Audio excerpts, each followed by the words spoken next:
Vi har været nede i en børnehave og forklaret dem om, hvordan man kan beskytte sig i sol og hvad konsekvenserne er, hvis man ikke beskytter sig ordentligt. Vi har også forklaret dem lidt om sollys og UV-stråling.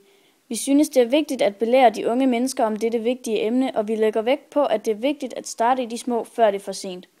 For at undgå konsekvenserne kan man følge nogle råd, som blandt andet at søge skygge, når solen er kraftig, og bruge solcreme og solhat, hvis nødvendigt.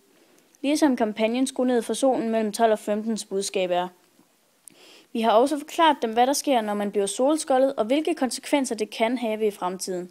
Det havde vi vist med et forsøg med en flæskesteg, hvor vi brugte et forstørrelsesglas til at svitse flæskestegen med solens stråler. Rådmanden, som var med til arrangementet, gav os masser af positiv respons for at undervise børnene på en god og pædagogisk måde. Mange af medarbejderne spurgte også efter noget af det materiale, vi brugte, til at gøre blandt andet forældre opmærksom på, at man skal huske solcreme. Børnene så meget engageret ud og havde det meget sjovt, så alt i alt en meget lærerig dag.